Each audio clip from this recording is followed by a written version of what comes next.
Ma demi-sœur annonce qu'elle est enceinte lors de mon dîner, sachant que je suis infertile, et sa mère me gifle. Mais comme j'ai des caméras chez moi, elle et sa mère vont avoir des ennuis juridiques. Moi, une femme de 32 ans, j'ai récemment organisé un dîner de famille pour célébrer ma promotion. J'étais très heureuse et fière de moi parce que j'avais obtenu cela après avoir travaillé dur à mon poste dans une entreprise pendant des mois. Seul mon partenaire, Case, qui a 37 ans, sait à quel point j'ai travaillé pour y arriver. Mais ce qui devait être une fête pour mon succès, organisé par moi, s'est transformé en toute autre chose. Maintenant, tout le monde me critique, disant que je suis cruelle et vindicative et que je ne comprends pas la valeur de la famille. J'ai grandi dans une famille recomposée. Ma mère biologique a quitté mon père pour son patron quand je n'avais que 2 ans, donc elle n'a jamais fait partie de ma vie. Il n'y avait que mon père et moi pendant longtemps, et je ne me suis jamais plainte. Ma mère n'a jamais essayé de reprendre contact, et bien que beaucoup de gens dans ma famille pensaient que je voudrais la retrouver en grandissant, cela n'a jamais eu lieu. Je n'ai aucun désir de rencontrer ma mère biologique ou de renouer avec elle. Bien que ma belle-mère et moi ne nous entendions pas, je n'ai jamais eu de véritable figure maternelle dans ma vie, ni en ma mère, ni en ma belle-mère, Annie, qui a 53 ans. Mon père s'est marié avec elle quand j'étais déjà assez âgé pour avoir commencé à me débrouiller sans mère, et il y a toujours eu une résistance des deux côtés à nous accepter comme une véritable famille. Enfant, je regardais mes amis avec des familles complètes, avec des frères et sœurs et des cousins, et je me sentais très envieuse et découragée de ne pas avoir eu ce luxe. Cependant, je me suis adapté à ma propre réalité, et depuis, affronter la vie est devenu plus facile. Ma tante Rosa, la sœur de mon père, a fait tout ce qu'elle pouvait pour cultiver un lien avec moi, et je lui suis très reconnaissante pour tout ce qu'elle a fait pour moi. Mais, et je le dis de la manière la moins blessante possible, une tante n'est pas une mère. Je ne blâme pas mon père pour quoi que ce soit parce que je crois qu'il a fait de son mieux. Cependant, quand j'étais enfant et adolescente, je n'aimais pas beaucoup de choses qu'il faisait, et nous nous disputions beaucoup pour des bêtises. Adulte, j'ai réalisé les énormes sacrifices qu'il avait fait pour moi. Les dynamiques familiales étaient en grande partie hors de mon contrôle et du sien, mais nous avons fait en sorte que ça fonctionne. Mon père a épousé Annie quand j'avais 15 ans, bien qu'ils aient déjà été ensemble depuis un moment. Il m'a demandé plusieurs fois si j'étais d'accord pour qu'il se remarie, et je sais avec certitude que si j'avais dit non, il ne l'aurait pas fait. Mais à ce moment-là, je savais que, même si Annie et moi n'avions pas une excellente relation, elle le rendait heureux. Je savais aussi que nous l'aimions suffisamment pour être cordial et faire fonctionner la famille d'une manière ou d'une autre. Pendant qu'ils sortaient ensemble, il me l'a présentée. Dans les premiers mois à la connaître, elle a franchi plusieurs limites. Je pense qu'elle supposait que, comme je n'avais jamais eu de mère, je l'accepterais automatiquement comme figure maternelle, et elle a beaucoup essayé de combler ce vide, pour ainsi dire. Mais j'avais été sans mère pendant si longtemps que je ne comprenais pas vraiment ce que cela signifiait d'en avoir une. Toute tentative de sa part de me discipliner ou d'exercer une autorité alors qu'il n'était pas encore marié a été accueillie avec beaucoup d'hostilité de ma part. Avec le recul, j'aurais pu mieux me comporter, mais j'étais une adolescente rebelle, et pour moi, je faisais de mon mieux. Il est devenu clair pour elle que je n'étais pas intéressé à avoir une mère et que la seule manière pour que cela fonctionne était que nous tolérions la présence de l'autre et que nous nous entendions pour le bien de papa. Et cet arrangement a fonctionné après leur mariage, au moins pendant les premiers mois. Je crois vraiment que les choses se seraient améliorées et que la famille se serait rassemblée, pour ainsi dire, si Stéphanie n'était pas apparue. Stéphanie, maintenant âgée de 36 ans, est ma demi-sœur et la fille d'Annie. Papa ne savait rien d'elle quand il a épousé Annie, et Annie ne lui en avait jamais parlé. Je ne la blâme pas pour cela, car c'était quelque chose de difficile à aborder. Stéphanie est le résultat d'une grossesse adolescente qu'Annie a eue avec un homme beaucoup plus âgé qu'elle. Elle a été manipulée et forcée à mener la grossesse à terme. Elle était pratiquement une adolescente lorsqu'elle est devenue mère, et la seule raison pour laquelle elle a accepté de mener la grossesse à terme était que son agresseur et sa famille lui avaient assuré qu'ils prendraient l'entière responsabilité de l'enfant et qu'elle n'aurait pas à s'impliquer.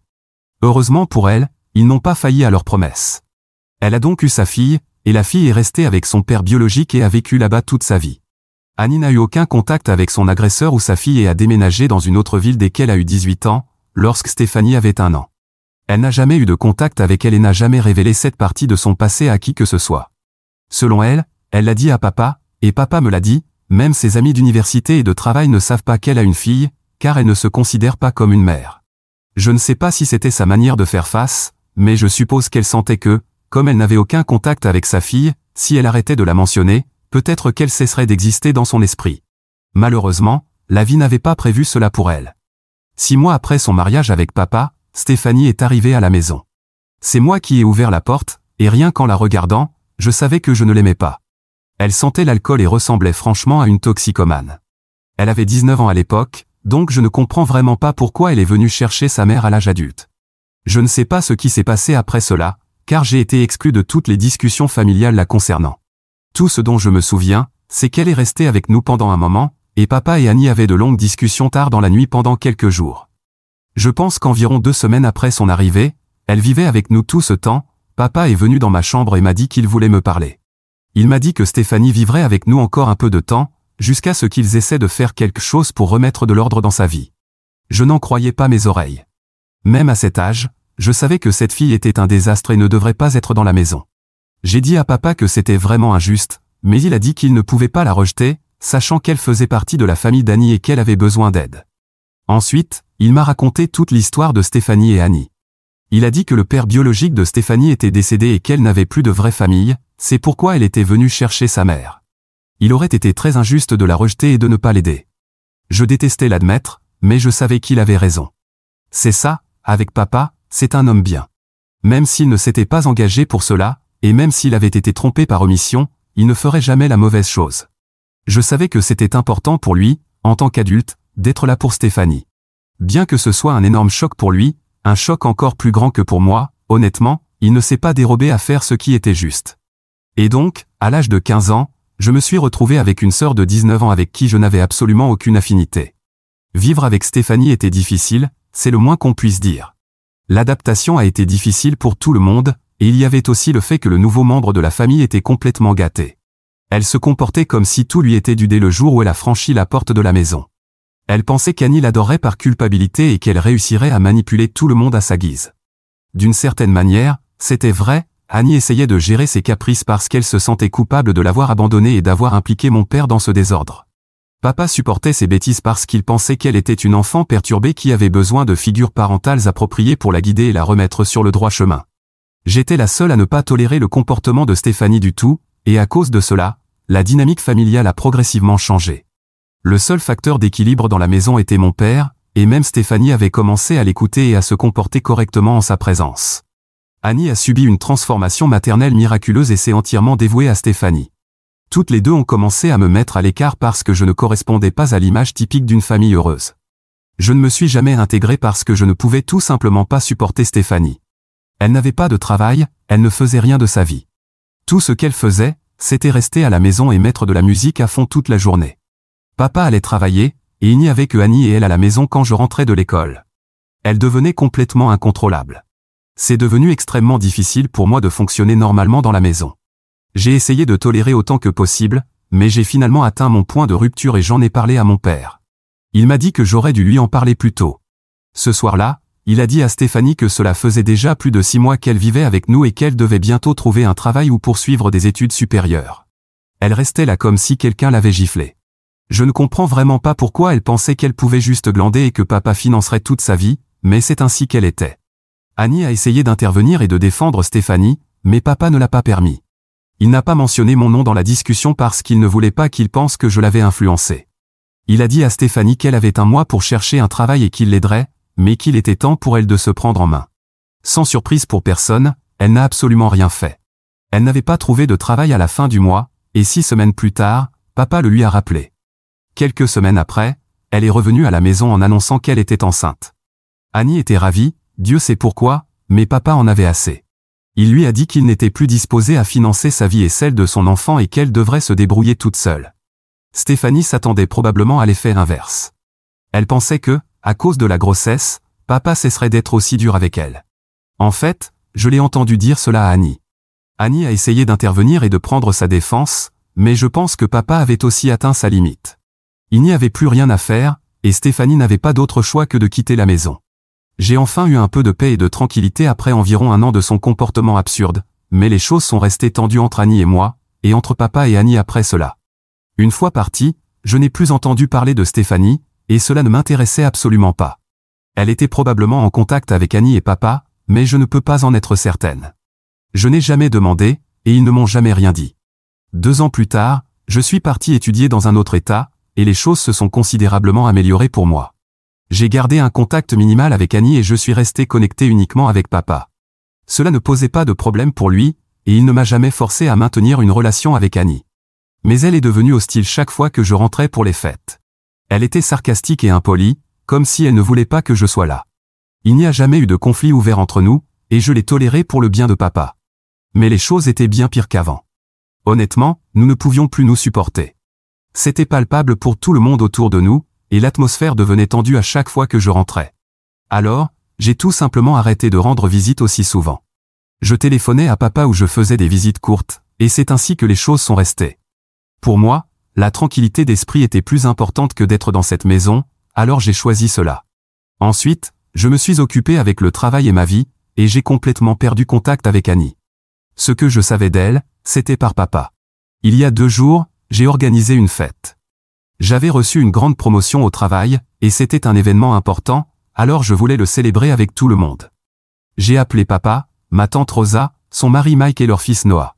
Case et moi vivions ensemble, donc il était évidemment là. C'était censé être une réunion intime avec les membres proches de la famille. J'ai invité Annie par courtoisie, je suis trop vieille pour entretenir des conflits entre nous.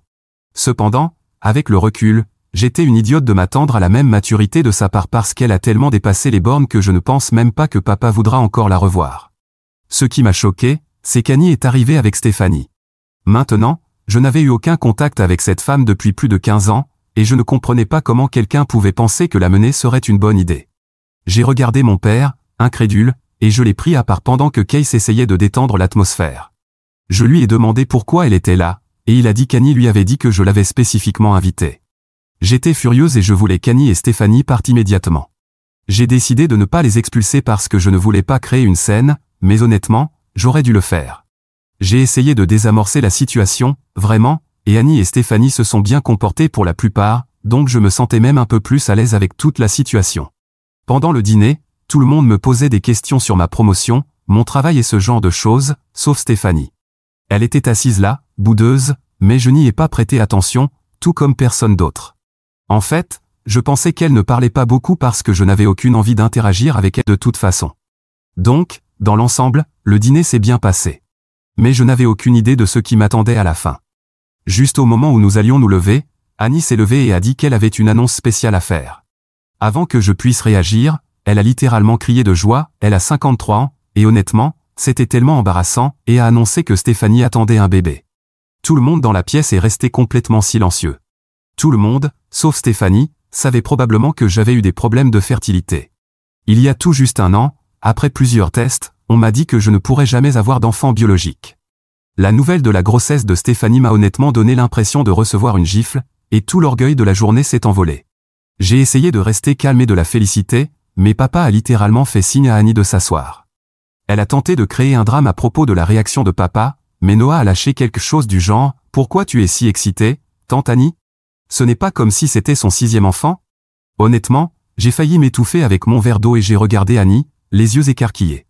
Elle a commencé à crier sur Noah, mais tante Rosa s'est levée pour le défendre, et cela a tourné en un gros bazar dans ma maison où je n'arrivais même plus à comprendre un seul mot de ce qu'il disait. En quelques minutes, j'en ai eu assez. J'ai dit à tout le monde que je voulais qu'il parte et qu'il ne pouvait pas venir chez moi pour me manquer de respect alors que j'étais l'hôte. Ensuite, je me suis tourné vers Stéphanie et je lui ai dit que je ne l'avais pas invitée, et même si sa mère lui avait menti, elle aurait dû avoir le bon sens de comprendre qu'il était improbable que ce soit moi qui lui ai tendu une invitation ou une branche d'olivier, car nous ne nous étions jamais entendus et nous n'avions pas parlé depuis plus de 15 ans. À ma plus grande stupéfaction, elle s'est mise à pleurer en disant que j'étais juste jalouse de sa fertilité parce que je ne pourrais jamais avoir d'enfant moi-même. J'ai honte de l'admettre, mais cette remarque m'a blessé plus que tout ce que j'avais entendu auparavant. Heureusement, j'ai gardé mon sang-froid et je lui ai répondu que j'étais heureuse d'avoir accompli quelque chose pour moi-même et d'avoir travaillé dur pour me faire un nom, afin que mon seul accomplissement ne soit pas de tomber enceinte dès que possible. Je ne pense pas que quiconque s'attendait à ce que je dise quelque chose d'aussi venimeux, et avant que quelqu'un ne puisse dire quoi que ce soit d'autre, Annie m'a giflé devant tout le monde. Elle m'a giflé si fort que j'en ai eu mal à la tête. Je ne me souviens pas exactement de ce qui s'est passé dans les 2 minutes suivantes, mais tout ce que je sais, c'est que lorsque je suis revenu à moi, tout le monde était sorti de la maison et Case était assis à côté de moi, s'excusant d'avoir laissé la situation dégénérer. Je lui ai dit que ce n'était pas de sa faute, mais la situation m'a profondément affecté. Papa m'a contacté, tout comme tante Rosa, oncle Mike et Noah, mais je n'ai répondu qu'à Noah. Je ne suis tout simplement pas dans un état d'esprit pour parler à qui que ce soit pour le moment. Ce n'est pas seulement qu'ils ont ruiné ma fête et mes réussites, ils m'ont blessé en se moquant et en se moquant de ma plus grande vulnérabilité, puis ils m'ont agressé chez moi. Je sais que papa n'est pas responsable de cela, il ne pouvait pas anticiper ou contrôler la situation. Mais je suis quand même déçu qu'il n'ait rien fait pour me défendre devant tout le monde lorsque Stéphanie a essayé de faire de cette journée la sienne. En fait, c'est Noah, qui est encore un enfant, qui a eu le courage de lui tenir tête. Je suis trop affecté par ce qui s'est passé, et je ne pense pas parler à personne de la famille pour le moment. J'espère simplement et je prie pour que ce chapitre se ferme maintenant et que je n'ai plus à gérer Annie ou Stéphanie. Mise à jour 1. Ils avaient raison, et j'aurais dû savoir mieux. Ce n'est pas encore fini. Je n'ai jamais détesté ouvertement Annie et Stéphanie, mais je ne les aimais tout simplement pas. Cependant, ce qu'elles ont fait maintenant les place commodément dans la catégorie des psychopathes menteuses qui devraient être tenues éloignées de l'humanité pour leur propre bien. Je n'ai jamais rencontré pire duo de menteuses immondes, et Dieu sait pourquoi Annie a fermé les yeux sur les frasques de sa fille. Elle était autrefois saine d'esprit, mais maintenant, il semble que Stéphanie la contrôle d'un simple geste. C'est une pitié pour Annie, et j'ai de la peine pour elle. Elle a perdu toute son individualité pour une fille qui ne se soucie pas du tout d'elle. Une semaine après la fête, je n'avais toujours pas répondu à personne, donc je ne savais pas ce qui se passait. Annie et Stéphanie sont venues chez moi. Case a ouvert la porte et ne les a même pas invitées à entrer. Stéphanie a commencé à hurler à la porte, disant qu'elle voulait me parler et que j'avais complètement ruiné sa vie. J'ai entendu les cris et me suis précipité à la porte, où Stéphanie pleurait, et Annie disait que j'avais commis le péché le plus impardonnable et qu'elle devait me faire payer pour cela. Je leur ai dit qu'elles étaient folles si elles pensaient que j'allais leur accorder la moindre attention après qu'elles m'aient giflé chez moi. Elles ont dit que je devais payer pour mes péchés et qu'elles savaient que j'avais empoisonné la nourriture de Stéphanie, ce qui avait causé sa fausse couche. Je n'ai pas pu m'empêcher de rire à cette accusation absurde. Je leur ai dit que Stéphanie était arrivée à l'improviste et sans invitation, et que je n'avais aucune idée qu'elle était enceinte. Comment aurais-je pu obtenir magiquement une substance, empoisonner sa nourriture et provoquer une fausse couche alors que je ne savais même pas qu'elle venait, et encore moins qu'elle était enceinte? Elle continuait de répéter qu'elle savait que c'était moi et qu'il n'y avait pas d'autre explication possible. J'ai perdu mon calme lorsqu'elles ont continué à dire que je devais payer pour mes péchés et ainsi de suite. Case a demandé ce qu'elles entendaient par « payer ». Elle parlait de paiement littéral, elle voulait que je donne de l'argent à la fille inutile de Stéphanie, qui simulait probablement une fausse couche, peut-être même toute la grossesse. J'étais furieuse et épuisée en même temps. Je leur ai dit que j'avais assez d'argent et que je leur paierais tout montant qu'elles voulaient si elles pouvaient prouver que j'avais causé la fausse couche. Je leur ai dit de vérifier les enregistrements des caméras de sécurité et de voir par elles-mêmes. C'est alors qu'elles ont réalisé qu'elles étaient prises au piège et ont commencé à se tortiller. Le fait est que je suis avocate, je sais quand quelqu'un ment, c'est littéralement mon métier. Je savais qu'elles étaient coincées et qu'il n'y avait probablement eu ni fausse couche ni bébé du tout. Alors, je leur ai dit qu'elles devaient venir avec moi à l'hôpital immédiatement pour confirmer la fausse couche, sinon je porterai plainte contre elles deux. Annie pour agression et intrusion, et Stéphanie pour intrusion et harcèlement. Vous auriez dû voir comment elles ont essayé de fuir. Quand nous sommes rentrés, Case m'a dit d'envoyer un message et des rapports à tout le monde, détaillant ce qui s'était réellement passé. Il a dit qu'il était temps de les exposer entièrement et de couper les ponts une fois pour toutes. Alors, je l'ai fait, et je me sens très soulagé. Maintenant, je sais qu'elles n'auront plus le courage de me contacter. Je pense que je vais couper tout contact avec mon père aussi. Je sens qu'il est en quelque sorte responsable d'avoir invité tout ce désordre dans ma vie, et même s'il n'est pas coupable, je ne veux pas m'occuper de lui pour l'instant. J'ai fait face à de l'agression et du harcèlement, et l'une de mes réussites a été réduite en poussière par les frasques de sa femme et de sa fille. Je ne peux pas m'empêcher de ressentir de la colère envers lui. C'est lui qui a permis à Stéphanie d'entrer chez moi, et il aurait pu me demander si je l'avais invité ou non. Il aurait pu vérifier, mais c'était plus facile pour lui de faire semblant, et ça me fait beaucoup de mal. Je sais que je ne tolérerai plus son drame, et si elles essaient de frapper à ma porte à nouveau, je déposerai une ordonnance restrictive contre elles. Je me fiche de brûler tous les ponts avec la famille, mais je n'ai tout simplement plus la capacité de gérer cela. Mise à jour 2. Pour tous ceux qui attendaient une mise à jour dramatique, j'ai des nouvelles pour vous. Papa a demandé le divorce d'Annie après avoir découvert ce qu'elle et sa fille avaient fait. Il était furieux et a mis Annie à la porte. J'ai eu une très longue conversation avec lui, et nous avons tous les deux été très émus. Pendant la dispute avec Annie, elle a révélé qu'elle savait depuis toujours que Stéphanie n'était pas enceinte. Elle avait déjà 5 enfants, tous avec des pères différents, aucun d'entre eux n'était resté. Selon papa, ils paient tous une pension alimentaire, et Annie n'a jamais pu garder un emploi longtemps. Elle pensait que s'il créait ce drame, il pourrait obtenir de l'argent de ma part pour aider Stéphanie. Elle a justifié cela en disant que puisque je ne pouvais jamais avoir d'enfant et que je venais de recevoir une promotion, tout l'argent supplémentaire pourrait aller à quelqu'un dans le besoin. Papa lui a dit que c'était mon argent durement gagné et que je pouvais l'utiliser comme je le souhaitais. Il a bien précisé que je ne devais rien à personne. Ils ont eu une énorme dispute au cours de laquelle Annie a continué à défendre Stéphanie et a refusé de prendre la responsabilité de ses actes, blâmant tout sur moi à la place. C'est à ce moment-là que papa a compris qu'il n'y avait plus aucun intérêt à lui parler. Elle était au-delà de tout niveau de bon sens, et il n'y avait aucun moyen de racheter ce qu'elle avait fait. Il lui a dit qu'il allait demander le divorce et lui a demandé de partir. Il s'est excusé abondamment, disant qu'il ne pourrait jamais se pardonner d'avoir laissé cela se produire. Je lui ai dit que ce n'était pas entièrement de sa faute, mais que j'avais besoin de temps pour surmonter toute cette situation et retrouver une certaine normalité. Les dernières semaines ont été très épuisantes pour moi.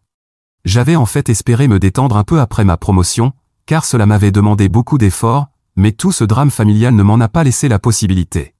Tante Rosa et oncle Mike m'ont appelé et m'ont offert leur soutien. En fait, ils m'ont encouragé à porter plainte, mais en ce moment, je veux juste que tout cela se termine et vivre en paix. Ils ont été très compréhensifs, ce qui est tout ce que je pouvais espérer. Je n'ai aucune idée de ce que fait Stéphanie ou comment elle gère la situation, mais elles se sont déjà disputées car Annie blâme maintenant Stéphanie pour l'effondrement de son mariage. Honnêtement, c'est un spectacle si vous me demandez, et j'ai demandé à tout le monde de me laisser en dehors de tout ça. J'ai coupé tout contact avec papa pour le moment, et même ma tante et mon oncle savent qu'il ne faut pas discuter de la situation d'Annie et de papa avec moi. C'est la plus grande victoire que j'aurais pu espérer dans cette situation, et je suis heureuse que ce soit fini. J'espère que c'est ma dernière mise à jour, car je n'ai plus la capacité de tolérer un autre moment de tout cela. Mise à jour 3. Je ne m'attendais pas à devoir écrire une autre mise à jour, mais nous y voilà. Aujourd'hui, Annie est revenue chez moi, cette fois seule, pour demander pardon. Je ne sais pas comment elle a osé après tout ce qu'elle a fait, mais elle était là, devant ma porte, me suppliant de l'écouter. Peut-être que j'ai ouvert la porte, mais je ne l'ai pas laissée entrer, comme je l'avais averti. Mais Annie, dans son désespoir, s'est mise à pleurer et à me supplier de la laisser parler. Je suis sorti sur le pas de la porte, visiblement agacé, et je lui ai rappelé que je lui avais déjà dit que je ne voulais plus la revoir. Je l'avais prévenue que si elle ne me laissait pas tranquille, je porterais plainte contre elle pour agression. Je lui ai rappelé qu'il y avait des témoins de la gifle qu'elle m'avait donnée lors de la fête. En entendant cela, Annie s'est agenouillée et m'a supplié de ne pas le faire, de ne pas porter plainte. Elle a dit qu'elle était profondément désolée et qu'elle voulait juste arranger les choses pour se réconcilier avec mon père. Mais je suis déjà trop fatigué de ces manipulations. Cette situation a épuisé toute la patience que j'avais. Même si je n'ai pas envie de m'engager dans un processus juridique pour le moment, je sais que je ne peux plus la laisser franchir mes limites encore et encore. Je lui ai dit que je ne pouvais pas lui faire confiance ni à ses paroles de repentir et que j'avais déjà pris ma décision. Après qu'elle soit enfin partie, j'ai parlé à Case de ce qui s'était passé. Case m'a dit que porter plainte pourrait aider mon père dans le processus de divorce. Cela m'a fait reconsidérer la situation, et peut-être que c'est le meilleur chemin pour tout le monde. Même si c'est un délit mineur de second degré, c'est mieux que rien. De plus, ce serait un autre pas vers la fermeture de ce chapitre sombre et la protection contre de futures intrusions. Alors, j'ai décidé de continuer avec les accusations. Ce n'est pas ce que je voulais, mais je pense que c'est la bonne chose à faire. Cette fois, je vais me protéger et protéger ma tranquillité d'esprit, peu importe le prix. Mise à jour 4.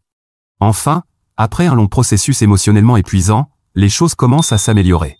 J'ai porté plainte contre Annie pour agression il y a quelque temps, comme je l'ai mentionné dans ma dernière mise à jour. Même s'il s'agissait d'un délit de second degré, j'avais des témoins de la gifle qu'elle m'avait donnée lors de la fête, ce qui était suffisant pour que l'affaire progresse. Après plusieurs audiences et témoignages, j'ai gagné l'affaire. Annie a été condamnée, et bien que la sentence ne soit pas sévère, le jugement en ma faveur a été un immense soulagement. Pas tellement parce que je voulais la voir punie, mais parce que j'ai enfin eu l'impression de regagner un peu de contrôle et de justice dans cette situation. C'était aussi un coup dur pour Annie, qui avait déjà beaucoup perdu après avoir été expulsée de la vie de mon père. En parlant de mon père, son divorce d'Annie est maintenant final. La séparation a été difficile pour lui, mais au fond, il savait que c'était pour le mieux. Depuis que le divorce a été finalisé, les choses entre nous se sont considérablement améliorées. Nous avons eu plusieurs conversations sincères, et bien qu'il reste encore un long chemin à parcourir pour guérir complètement, je sens que nous sommes dans une bien meilleure situation maintenant. Mon père a été très compréhensif et a pris la responsabilité de ne pas avoir mieux géré la situation dès le départ. J'apprécie vraiment ses efforts pour réparer les choses et me montrer qu'il veut faire partie de ma vie de manière positive et saine. Enfin, j'ai l'impression de pouvoir commencer à laisser tout ce drame derrière moi et à me concentrer sur les choses qui comptent vraiment. Case et moi avons planifié des projets excitants pour l'avenir, et même si je sais que les fantômes du passé ne disparaîtront pas immédiatement, pour la première fois depuis longtemps, je sens que je peux respirer et regarder vers l'avenir sans tant de poids sur mes épaules.